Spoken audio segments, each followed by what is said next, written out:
All right. Hello, everybody. This is the NBA Tournament Strategy Show where we are going to dig into tonight's slate, make sure that we are good to go, at least from a baseline standpoint. There's going to be a ton of injury news per usual. And, make sure that we are thinking about the slate the right way before we get into the pre-lock show, which will happen later today at 4 p.m. Eastern time. Remember, it's Friday, so not our typical 5:30. We'll be starting that at 4 p.m. Eastern time today. And to be able to watch that pre-lock show, which was on point on Tuesday, I was off with the Raptors, but because of the guys that I got leverage on, still able to have a really, really good night. And so to watch that pre-lock show, you have to be a VIP member. Click the link in the description to be able to do that. All right. Now, let's go ahead and get started on this slate because that's what really matters the most. And yeah, hope you guys had a great Thanksgiving. B-Dubs, Aaron, Wayne, good to see all of you guys in here. Hope you guys were able to have fun last night and yesterday celebrating. Now, this slate is going to be a bit wild. There's a lot of questionable guys, but honestly, I think we have some really exciting value options on this slate. Jonathan, you're definitely on something right here. But definitely a lot of guys that I'm excited to play and get exposure to, and some ways we can get different on it too. And we'll talk about it a little bit on this show, and of course, dig deeper into it on the pre-lock show later today. But starting off, the Sixers against the Magic. Your guy Embiid, Maxey, Harden, they're all still out. Tobias Harris is not on the injury report, so no issues there. When it comes to the Magic side of things, Wendell Carter Jr. is questionable. Chuma Okeke is questionable. They were not at shoot-around this morning, so it's looking more and more likely like they may be out. Paolo Banchero will be back.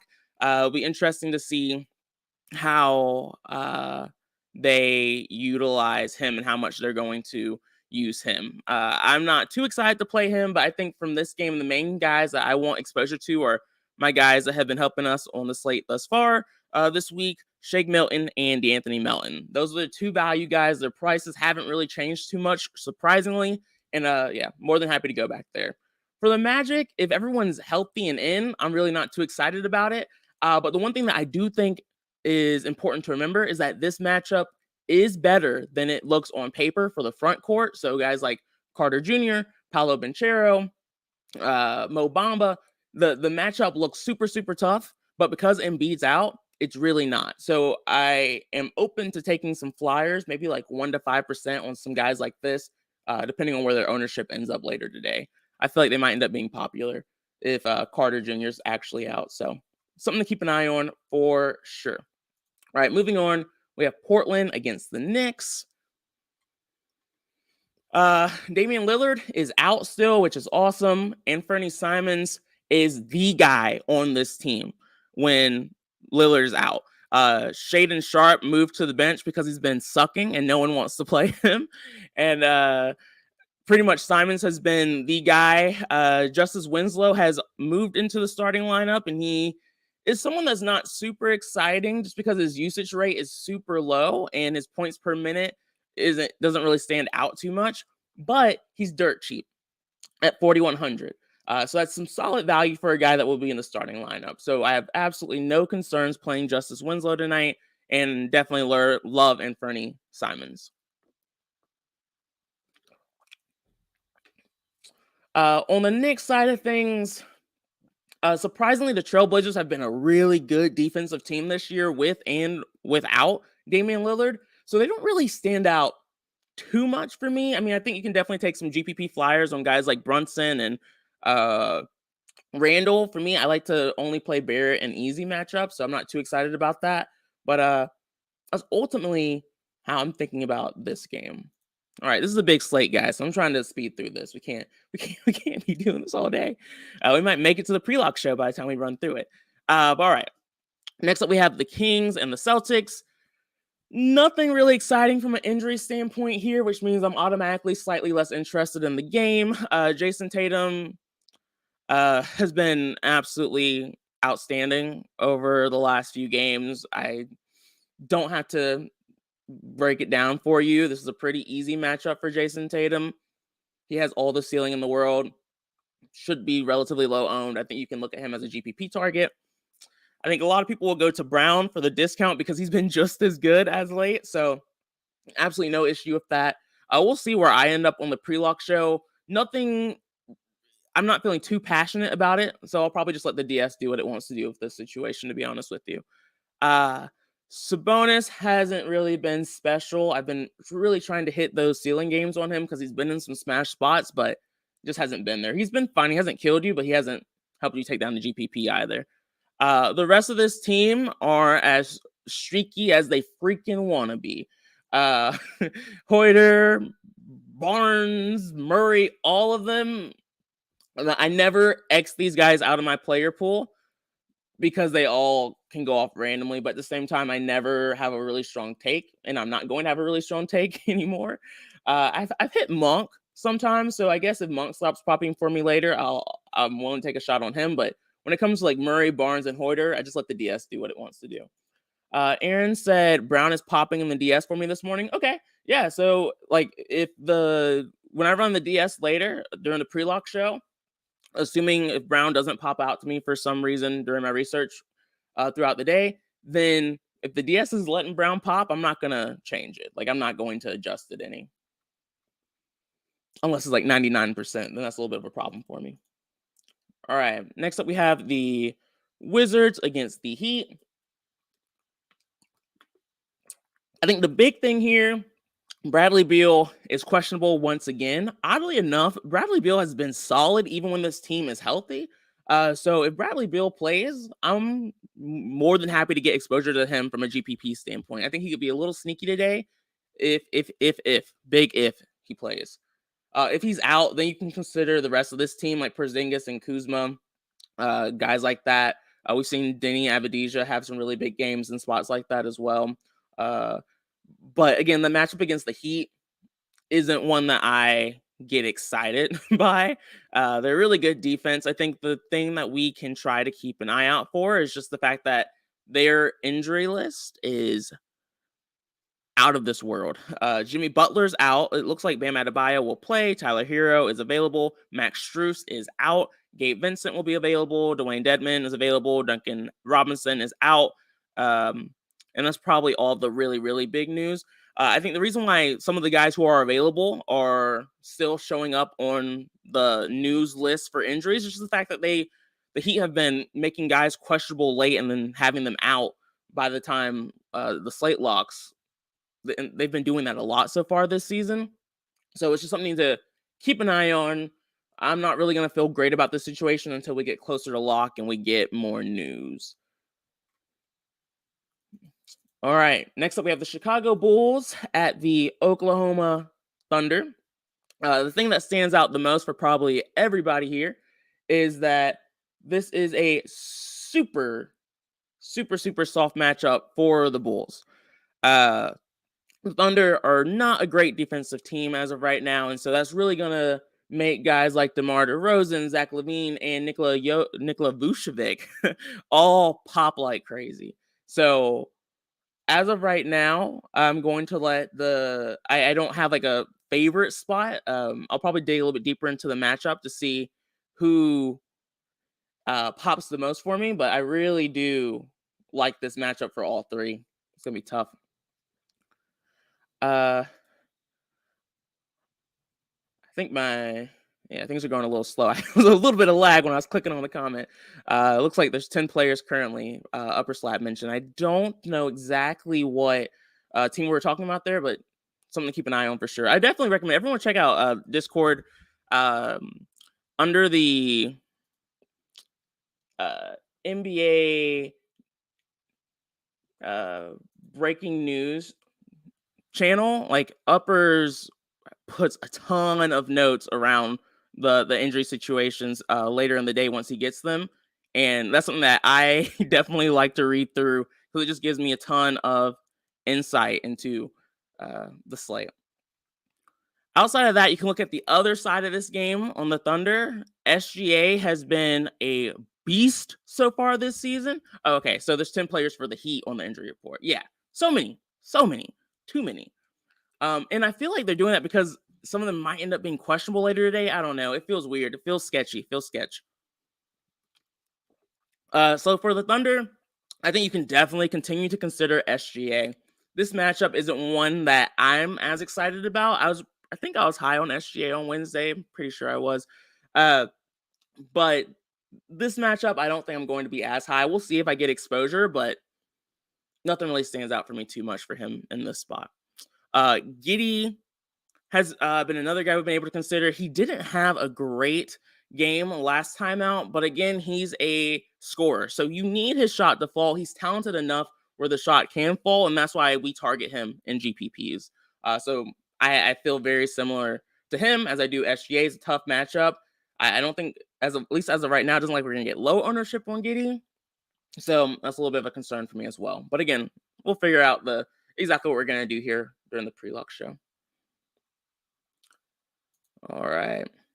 Next up, we have the Pelicans against the Memphis Grizzlies. So for the Pelicans, CJ McCollum is out, which helps a ton. It means this team is not healthy. Pretty much the breakdown for this, when CJ McCollum is out, Zion Williamson leads this team in usage at 33.7%. Next up, you have Brandon Ingram at 30.6%. And then next, you have my guy, Jose Alvarado, at 18.5% usage rate when CJ McCollum is out. Jose Alvarado moved into the starting lineup last time CJ McCollum was out and was an absolute beast. I really like Jose Alvarado just as a basketball player, and it's even more fun when he's going off from a DFS standpoint. So he's someone that's probably going to be one of the most popular guys on the slate. Would love for some news to break so people kind of forget about him, but I doubt that's going to be the case. On the other side of this game, you can definitely look towards Ja Morant.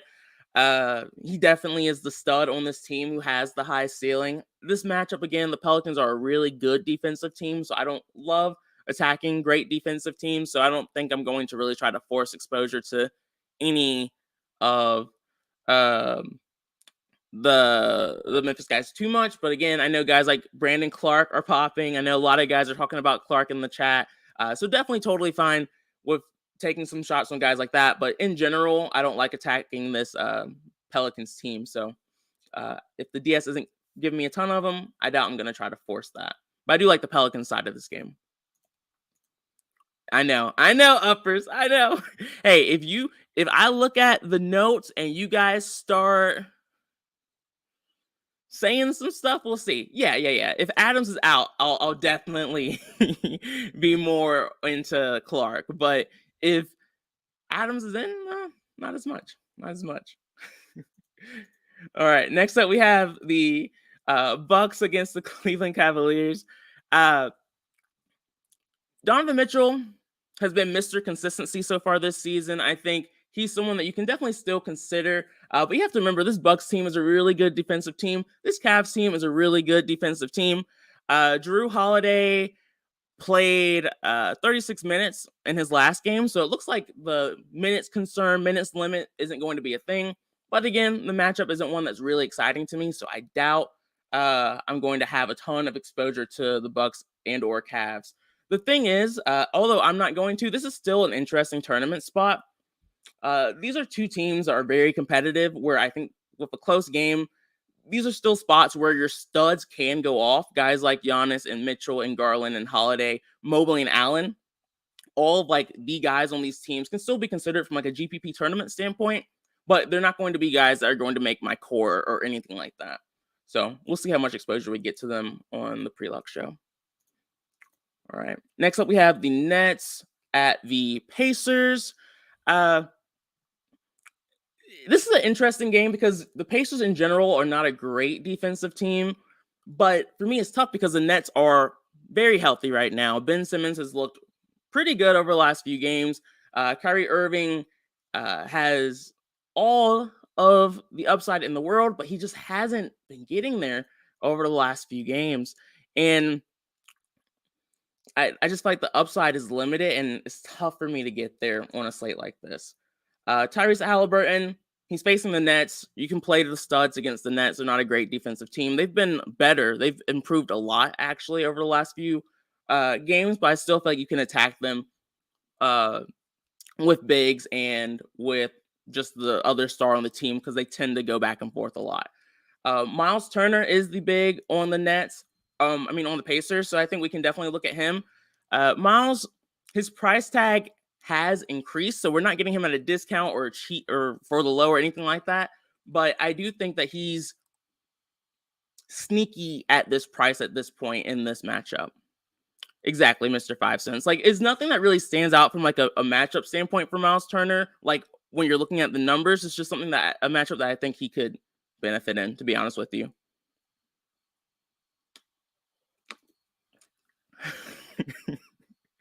Uppers, I missed you. I need you on the show, man. I need you on this show. All right. Moving on, we have the Hawks at Rockets. You guys know pretty much how I treat the Hawks at this point when they're healthy. I really just let the DS do its thing. Just because for me personally, I don't feel passionately different about Trae Young and DeJounte Murray. I do always feel like DeJounte Murray is slightly more interesting since Trae Young's always more popular.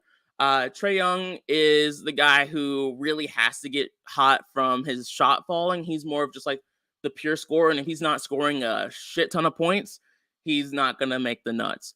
DeJounte Murray, he can score in a lot of different ways, and he gets assists, he gets rebounds, he scores.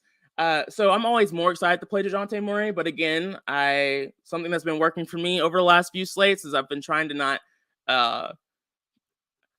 get over my FOMO issue. And so I've been trying to avoid just like the little minimum increases. So if the DS doesn't give me a ton of these guys, I'm probably not going to mess with them too much. But this is a fantastic matchup for them. They're facing the Rockets. And so you can honestly make an argument for almost any of the Hawks starters here, just because I feel like that's a pretty solid spot for them.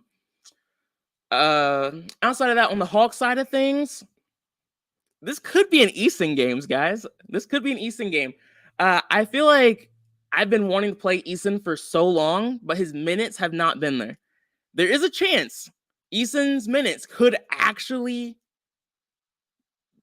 be like semi-consistent tonight.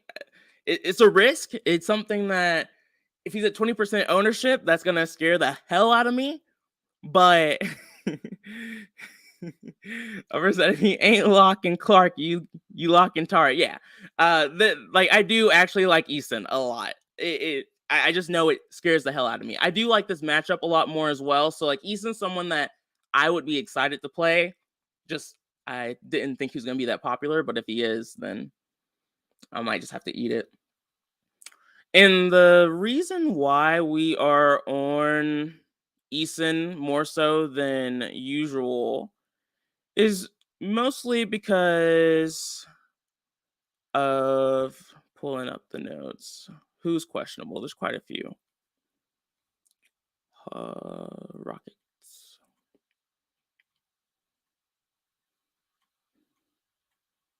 I don't know why I can't find them in my notes right now.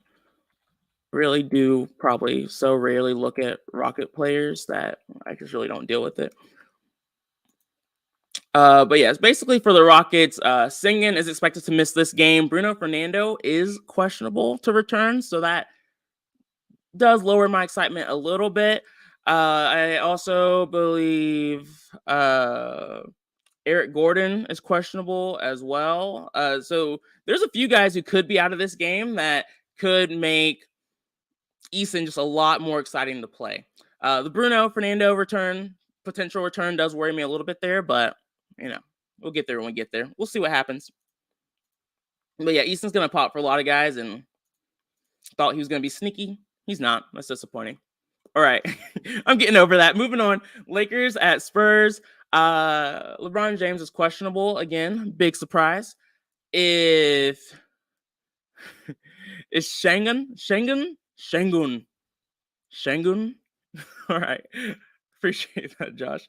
All right. So for the Lakers at Spurs, LeBron's questionable. Hopefully LeBron James is out again, because then we can play Anthony Davis. He saved my ass on Wednesday, so hopefully he can carry us again today. This isn't a matchup I'm really worried about him in. My biggest concern is just LeBron James, and unfortunately, we might not find that out in time. Uh-oh. A little hint that uppers might be on the pre-lock show. Good. We need a voice that's really excited about Clark, and I want to be excited about Clark, so please, if you can make it work. Damn it. Uppers coming in with the bad news that LeBron is expected to play. That's super disappointing. I would be a lot less excited to play AD. I would have some shots just because I would hope the Lakers have learned that AD is the way to play, but more than likely the Lakers are stupid. They didn't learn that. So not feeling too optimistic there anymore. All right, next up we have the Pistons at the Suns. The Suns will be without Chris Paul again, and so I've really enjoyed playing Devin Booker in these spots. He has a 30% usage rate when Chris Paul's off the floor. You can also definitely look at Cameron Payne because he also has a really good usage rate, 26.2% without Chris Paul on the floor. We're not getting the extreme discount we were getting earlier, but still a good spot for them. They're facing the Pistons, and we've learned time and time again, we can play whoever the hell we want to play against the Pistons. Ayton has crushed so many souls. We're no longer getting him at a discount anymore, and his usage rate is only 19.8% with Chris Paul out. That's really not exciting. Outside of Devin Booker and Cam Payne, and maybe some shots on a guy like McCall Bridges, I'm not too excited about most of these guys. The Suns are a good defensive team, so I'm not too excited about the Pistons either. There is an NFL show today. The Tournament Tactics show will be at 5 p.m. Eastern. That's why the pre-lock show will actually be at 4. So thank you for the consistent reminders on that. All right. Pistons at Suns. I think we're good to go. You can always take flyers on Bogdan. He's a shooter. Probably the only guy I would actually take a GPP shot on, realistically. Duran's still a consideration as well, but I'm not very super excited about that one. Next up, we have the Jazz at the Warriors. I was all over Colin Sexton and Mike Beasley on Wednesday. Somehow that worked out. Thankfully, it worked out. I don't know if Mr. Price, since I'm throwing my Pistons off the slate. Honestly, you're a Pistons fan. That deserves a hand clap. That's the fact that you're still coming out and saying that publicly is something to be proud of. Kenny Graham said Gordon is out. Yeah, that definitely makes Eason more interesting. I haven't confirmed that, but if that's true, then definitely more interesting. But yeah, Colin Sexton and Malik Beasley, their price didn't really go up a ton, so we can still consider them here. The Golden State Warriors have not been good against guards this season, so it does make a ton of sense to attack that spot again here. I'm not getting them at the same ownership discount I was getting them at on Wednesday, so that of course gives me a little bit more hesitation, but we'll see.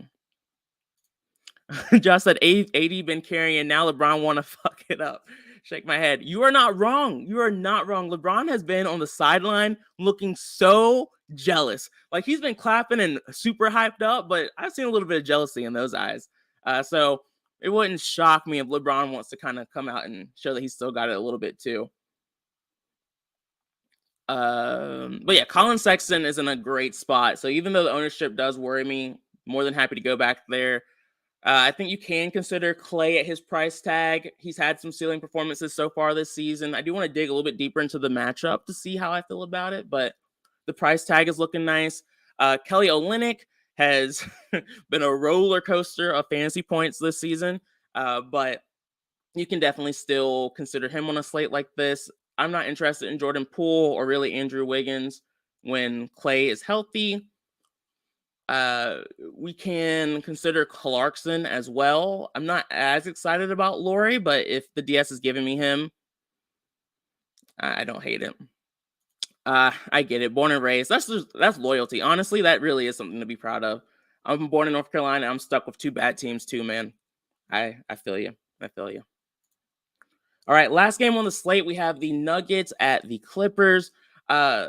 We know the Nuggets are not a great team defensively at the guard position. So this is one of those few spots where I'm actually okay playing and getting exposure to John Wall slash Reggie Jackson from like a GPP standpoint. Ideally, I'll have a guy that I prefer to play. By the time I get to the pre-lock show, it'll probably end up being John Wall, but we'll see. I think this is a great spot for Nikola Jokic as well. You can consider Bruce Brown and Norman Powell because Kawhi Leonard and Paul George are out still. So we can definitely look at that. Michael Porter Jr. is questionable. So definitely something I want to keep an eye on. If he ends up being out, I would be more interested in Jamal Murray. I'm already in. I'll have exposure to Nikola Jokic, so I'm not really worried about that. But if Porter Jr. is out, then guys like Bruce Brown and Murray are more interesting for me. Aaron Gordon as well. He's someone that everyone forgets about, including me. So I always try to remind myself that he's there too. On the Clippers side of things, I already mentioned like Reggie Jackson, John Wall, Norman Powell, Terrence Mann are kind of the guys that are at the top of my list, but that's pretty much that. But all right, guys, that's the slate. I kind of ran through it. Still took 30 minutes though. On the pre-lock show, we'll definitely dig into who I'm increasing my exposure to, how I'm utilizing the DS, and we can just kind of look at things from that standpoint and just make sure that we're good to go and ready to crush this slate. Thank you guys for watching. Appreciate the support and the comments. Don't forget to like and subscribe to the channel. Really appreciate that. We're almost at 10K, so look forward to hopefully having a big celebration for that. Hope you guys crush tonight if you don't make the pre-lock show, and good luck. Peace.